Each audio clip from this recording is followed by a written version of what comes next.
दोस्तों, आप सभी लोग जानते हैं कि 8 अगस्त 2024 यानी गुरुवार को पड़ रही है गणेश चतुर्थी। दोस्तों, यह जो गुरुवार है श्रावण महीने में पड़ने वाला सबसे बड़ा गुरुवार है, क्योंकि सावन महीने में पड़ रहा है, जिसका बहुत ही बड़ा और विशेष महत्व होता है। और ऐसा दिन पूरे साल में सिर्फ एक ही बार आता है। और दोस्तों, आप सभी लोग जानते हो कि गुरुवार चतुर्थी का अगर सबसे बड़ा कोई उपाय है तो वह 7 चने की दाल वाला उपाय है। तो दोस्तों, इस सावन गुरुवार के दिन आप लोगों को इस 7 चने की दाल वाले उपाय को जरूर करना है। बहुत सारे लोग होंगे जिन लोगों ने इस उपाय को ना किया हो, मतलब पूरा साल निकल गया, उन्होंने किसी भी दिन इस 7 चने की दाल वाले उपाय को ना किया हो। पर दोस्तों, आपके पास एक आखिरी मौका बचा हुआ है, जो कि 8 अगस्त के दिन है। तो इस दिन आप लोगों को इस वाले उपाय को जरूर कर लेना है। भले ही आपने पूरे साल भर इस उपाय को ना किया हो, पर अगर आपने इस श्रावण महीने के गुरुवार चतुर्थी के दिन अगर इस वाले उपाय को कर लिया तो आपको इस उपाय को करने का वह फल मिलेगा जिसकी आपने कभी कल्पना भी नहीं करी होगी। इसीलिए आप लोग इस वाले उपाय को एक बार जरूर कर लेना, ताकि आप लोगों के हाथ से यह मौका ना जा सके और आपको इस उपाय को करने का फल मिल सके। दोस्तों, यह उपाय पंडित जी ने अपनी अभी की ही शिव महापुराण की कथा में बताया है। जी, इस उपाय को आज हम आपको बहुत अच्छे से समझाने वाले हैं। इस वीडियो को देखने के बाद इस उपाय को समझने के लिए आपको कोई और वीडियो को देखने की जरूरत नहीं पड़ेगी। तो चलिए दोस्तों, उपाय को शुरू करते हैं। देखिए, यह इस श्रावण महीने के गुरुवार के दिन यह इतना खास होता है, इतना महत्वपूर्ण होता है। देखा है कभी कभी बड़े बड़े पूजा पाठ अनुष्ठान से जो मनोकामना पूर्ण नहीं होते, वह श्रावण महीने के दिन एक छोटे से उपाय करने से ही आपकी मनोकामना पूर्ण हो जाती है। और बहुत सारे लोगों ने इस उपाय को किया भी है और उनको इस उपाय को करने का फल भी जरूर मिला है। अगर आप लोग भी इस उपाय को करना चाहते हैं तो आप इस उपाय को पहले अच्छे से समझ लेना, सुन लेना, उसके बाद करना। आपको इस उपाय का फल जरूर मिलेगा। और इस उपाय को कर लेने से आपके घर में चाहे किसी भी प्रकार की दुख और समस्या क्यों ना चल रही हो, आपको उसका कारण भी नहीं पता है कि भाई यह समस्या किस कारण से चल रही है। उसका कुछ भी कारण हो सकता है, जैसे पितृ दोष हो सकता है या किसी भी तरह का मंगल दोष भी हो सकता है। तो इस दिन आप लोगों को यह वाला उपाय कर लेना है। यह एक ऐसा उपाय है जिस उपाय को अगर किसी विशेष दिन पर किया जाए तो भाई उस विशेष दिन का जो है वह तो हमें मिलता ही मिलता है। पर हमने उस दिन पर इस उपाय को किया है तो हमें उससे भी बड़ा फल मिलता है, और फल बहुत जल्दी मिलता है, क्योंकि आप इस उपाय को बहुत ही बड़े और विशेष दिन पर कर रहे हो। तो चलिए अब उपाय के बारे में बात करते हैं, लेकिन उससे पहले आप लोगों को यह जानना आवश्यक है कि आखिर यह उपाय किस समय करना है, किसको करना है और कैसे करना है। तो चलिए हम आगे आपको वीडियो में एक एक करके बता देते हैं। लेकिन उससे पहले अगर आप लोग हमारे चैनल पर नए हैं तो हमारे चैनल को सब्सक्राइब कर लेना और इस वीडियो को लाइक करके कमेंट बॉक्स में श्री शिवाय नमस्तुभ्यम ओम नमः शिवाय जरूर टाइप कर देना। तो दोस्तों, इस 7 चने की दाल वाले उपाय को हमें इस गुरुवार चतुर्थी के दिन कैसे करना है, किसको करना है, किस समय करना है और कहां पर करना है, यह सारे सवालों के जवाब आपको इस वीडियो में मिल जाएंगे। और जो यह वीडियो देखेगा भाई, उसको 7 चने की दाल वाला उपाय जरूर करना चाहिए, क्योंकि इस दिन एक चने की दाल का भी बहुत ही बड़ा और विशेष महत्व होता है। और जब बात आ जाए 7 चने की दाल की तो यह सोने पर सुहागा वाली बात हो जाती है और यह एक बहुत ही बड़ा उपाय हो जाता है इस गुरुवार का। तो अब दोस्तों, इस 7 चने की दाल वाले उपाय को आखिर करना किसको है, सबसे पहले हम लोग वह बात जान लेते हैं। तो देखो, घर की जो बड़ी माताएं बहनें होती हैं, उन माताओं बहनों में से कोई भी एक बड़ी माता बहन इस वाले उपाय को कर सकती है। और दोस्तों, अगर आप चाहे तो अपने घर में से सभी सदस्यों को भी इस उपाय को करवा सकते हैं। अगर किसी व्यक्ति की खुद की कोई मनोकामना है, खुद की कोई दुख और परेशानी है जो कि वह अपने लिए ही करना चाहता है इस वाले उपाय को, तो वह खुद अपने लिए भी कर सकता है। बाकी अगर कोई घर में से ऐसा है जो कि अपने पूरे घर परिवार की सुख और शांति के लिए यह वाला उपाय करना चाहता है, तो भाई वह भी कर सकता है। उसमें भी कोई दिक्कत वाली बात नहीं है। कहने का मतलब यह है कि इस उपाय को हर एक सदस्य भी कर सकता है और पूरे घर परिवार के सदस्य के लिए घर की बड़ी माताओं बहनों में से कोई एक माता बहन भी कर सकती है। माताएं बहनें अगर घर में उपस्थित ना हो या वह यह वाला उपाय ना कर पा रही हो तो फिर घर का कोई बड़ा सदस्य भी इस 7 चने की दाल वाले उपाय को कर सकता है, चाहे फिर वह पुरुष ही क्यों ना हो, उसमें कोई भी दिक्कत वाली बात नहीं है। अब दोस्तों, इस चने की दाल वाले उपाय को हमें करना कहाँ पर है? देखो, हमें शिवलिंग के पास में जाकर करना है।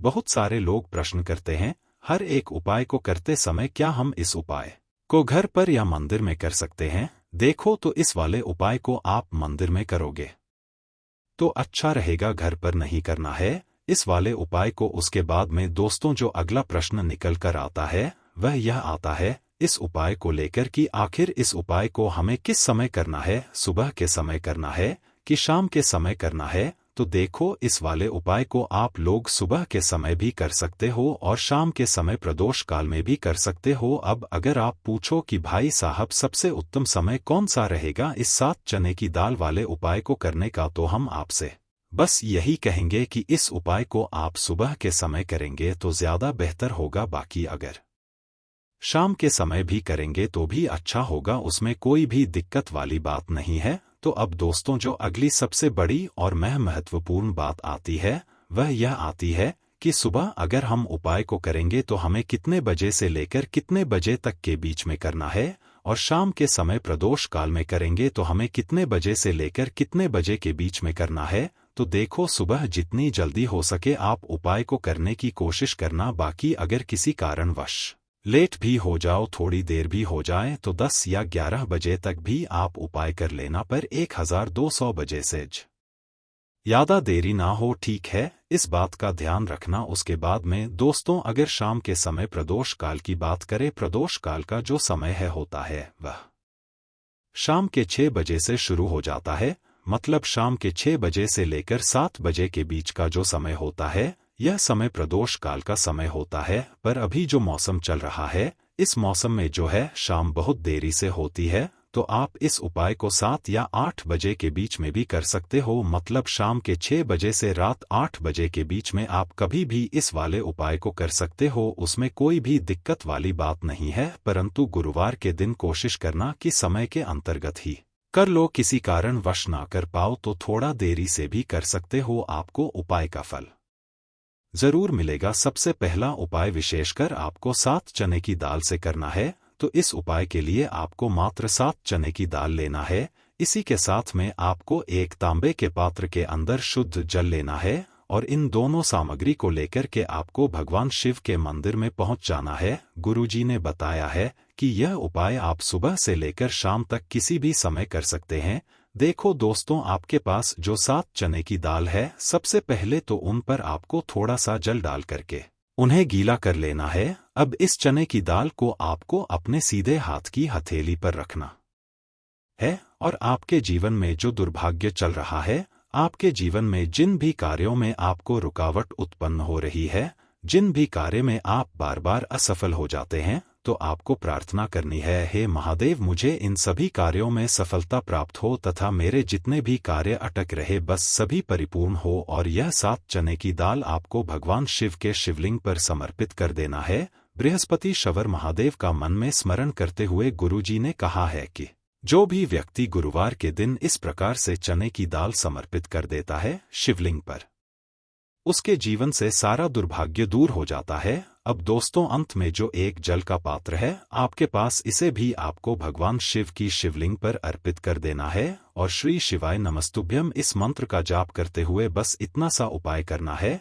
आपको आपके जीवन का जितना भी दुर्भाग्य है वह सभी दूर होगा। अब दोस्तों हम बात करते हैं दूसरे विशेष उपाय के बारे में। यह उपाय विशेषकर आपकी जो भी मनोकामनाएं हैं उन्हें परिपूर्ण करने वाला है। यदि आपको ऐसा लगता है कि आपने कई प्रकार के उपाय कर लिए हैं लेकिन महादेव अभी तक आपकी जो मनोकामना है उसे परिपूर्ण नहीं कर रहे हैं, तो आपको यह उपाय जरूर करना है। देखिए, इस उपाय को करने के लिए मात्र आपको एक गुड़ का टुकड़ा लेना है। इसी के साथ मैं आपको एक तांबे के पात्र के अंदर शुद्ध जल लेना है। देखिए, गुरुवार के दिन यदि हम गुड़ वाले जल से उपाय करते हैं तो बहुत ही चमत्कारी माना जाता है और इससे जो हमारा बृहस्पति ग्रह है वह भी मजबूत होता है। बृहस्पति ग्रह यदि हमारा मजबूत होता है तो तो हमें कभी भी जीवन में धन संपदा की कमी नहीं होती है। हमारे जीवन में जो दुर्भाग्य होता है वह भी सौभाग्य में बदल जाता है। तो देखिए दोस्तों, इस उपाय के लिए आपको एक गुड़ का टुकड़ा लेना है, एक तांबे के पात्र के अंदर शुद्ध जल लेना है और इन दोनों सामग्री को लेकर के आपको भगवान शिव के मंदिर में पहुंच जाना है। अब दोस्तों, इसे गुड़ के टुकड़े को आपको उससे जल के पात्र के अंदर डाल देना है और गुड़ से युक्त जल आपको तैयार कर लेना है। आप इस जल को आपको भगवान शिव की शिवलिंग पर अर्पित कर देना है। श्री शिवाय नमस्तुभ्यम इस मंत्र का जाप करते हुए और बृहस्पति शवर महादेव का मन में स्मरण करते हुए जो भी व्यक्ति गुरुवार के दिन इस प्रकार से यह गुड़ वाला जल समर्पित कर देता है शिवलिंग पर, उसके जीवन में कैसी भी कोई भी मनोकामना होगी वह हमारे महादेव परिपूर्ण कर देते हैं। तो आपको मनोकामना पूर्ति के लिए यह छोटा सा और सरल सा उपाय भी अवश्य ही करना है। अब दोस्तों, हम बात कर लेते हैं तीसरे विशेष उपाय के बारे में। देखिए दोस्तों, इस उपाय के लिए आपको मात्र एक तांबे के पात्र के अंदर शुद्ध जल लेना है। इसी के साथ मैं आपको 11 चावल यानी कि अक्षत के दाने लेना है। देखें, चावल के दानों को लेते समय आपको ध्यान रखना है कि यह कहीं से भी टूटे हुए या फिर खंडित नहीं होने चाहिए। इसी के साथ में आपको थोड़ा सा पीला चंदन भी लेना है। अब देखो दोस्तों, सबसे पहले तो इन सभी सामग्रियों को लेकर के आपको पहुंच जाना है भगवान शिव के मंदिर में। देखिए दोस्तों, सबसे पहले तो आपके पास जो चावल के दाने हैं उनमें आपको यह पीला चंदन थोड़ा सा डाल देना है और उन चावल के दानों पर आपको थोड़ा सा जल डाल करके उन्हें गीला करना है, यानी कि उन चावल के दानों को आपको पीला कर लेना है। इसी प्रकार सबको इन चावल के दानों को तैयार करना है, यानी कि यह जो चावल के दाने हैं स्वर्ण के समान हो चुके हैं और यह जो आपने चावल के दाने स्वर्ण के समान जो तैयार किए हैं इन्हें आपको भगवान शिव के शिवलिंग पर समर्पित कर देने हैं। बृहस्पति शवर महादेव का मन से स्मरण करते हुए देखो, गुरुजी ने बताया है कि जो भी व्यक्ति पीले चंदन से युक्त इन चावल को तैयार करके शिवलिंग पर गुरुवार के दिन इस प्रकार से समर्पित कर देता है, उसके जीवन में जितना भी दुर्भाग्य है वह सभी दूर होने लगता है और जीवन की जो दरिद्रता है उससे भी उसको मुक्ति मिलने लगती है। अब दोस्तों, अंत में जो आपके पास एक तांबे के पात्र के अंदर जल है, इसे भी आपको भगवान शिव के शिवलिंग पर अर्पित कर देना है। श्री शिवाय नमस्तुभ्यम इस मंत्र का जाप करते हुए और बृहस्पति शवर महादेव का मन में स्मरण करते हुए देखिए, यह सभी उपाय छोटे छोटे हैं लेकिन इनका जो फायदे हैं वह बहुत ही अधिक मिलेंगे। आपके जितने भी कार्य हैं वह सभी सिद्ध होते चले जाएंगे। आपके जितने भी कार्य में आपको रुकावटें आ रही हैं बस सभी दूर होती जाएंगी। दोस्तों, अब हम बात कर लेते हैं चौथे विशेष उपाय के बारे में। देखिए, इस उपाय के लिए आपको 2 दीपक लेने होंगे। दोनों ही दीपक आप मिट्टी के भी ले सकते हैं और दोनों ही दीपक का आप शुद्ध आटा मड़कन के भी तैयार कर सकते हैं।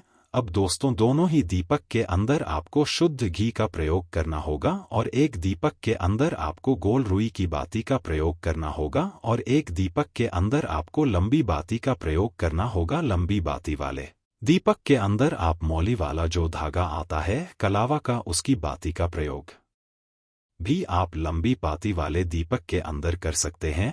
देखिए, 2 दीपक वाला यह चमत्कारी उपाय केवल गुरुवार की रात्रि में ही किया जाता है, इसीलिए आपको इस उपाय को बहुत ही ध्यान से समझना। इसी के साथ में आपको 11 काले तिल के दाने लेना है और इसी के साथ में आपको मात्र एक चुटकी हल्दी भी लेनी होगी। अब दोस्तों, यह सभी सामग्री लेकर के आपको रात्रि के समय पहुंच जाना है अपने घर में, जहां कहीं भी तुलसी जी का पौधा, तुलसी माता का निवास स्थान है वहां पर। देखिए दोस्तों, सबसे पहले तो आपके पास जो एक गोल बाती का दीपक, उसे आपको तुलसी जी के वहां पर प्रज्वलित करना है। दीपक को प्रज्वलित करते समय आपको ओम नमो भगवते वासुदेवाय इस मंत्र का 11 बार जाप कर लेना है। अब देखिए दोस्तों, आप जो 11 काले तिल के दाने लेकर के आए हैं उन्हें आपको अपने सीधे हाथ में रखना है और जो आपने गोल बाती वाला दीपक प्रज्वलित किया है माता तुलसी जी के वहां पर, उसके ऊपर से आपको इन 11 काले तिल को डी की दिशा में घुमाना है।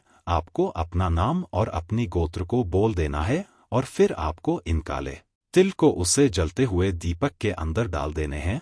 देखिए, काले तिल भगवान विष्णु के पसीने से उत्पन्न हुए हैं और जब भी हम यह दीपक गुरुवार की रात्रि में प्रज्वलित करते हैं तो इससे हमें हमारे कर्ज में राहत मिलती है, हमारे जीवन में धन प्राप्ति के नए नए मार्ग खुलते हैं, हमारा अगर कोई भी कार्य रुका हुआ है तो वह भी परिपूर्ण होता है। देखिए गोल बाती का जो दीपक है विशेषकर हम माता तुलसी के वहां पर भगवान विष्णु और माता लक्ष्मी के निमित्त प्रज्वलित कर रहे हैं, क्योंकि गुरुवार का जो दिन है वह विष्णु भगवान और माता धन लक्ष्मी को समर्पित होता है। इस प्रकार से आपको यह दीपक प्रज्वलित कर देना है। अब जो आपके पास लंबी बाती का दीपक है, एक चुटकी हल्दी है, तो इसे आपको लेकर के पहुंचना है अपने घर के मंदिर में। आपके घर के मंदिर में माता लक्ष्मी की जो भी प्रतिमा ही मूर्ति है उनके सामने सबसे पहले तो आपको यह लंबी बाती का दीपक रखना है, फिर आपको दीपक को प्रज्वलित कर देना है। दीपक को प्रज्वलित करते समय आपको ओम महालक्ष्मी नमः इस मंत्र का जाप करते रहना है।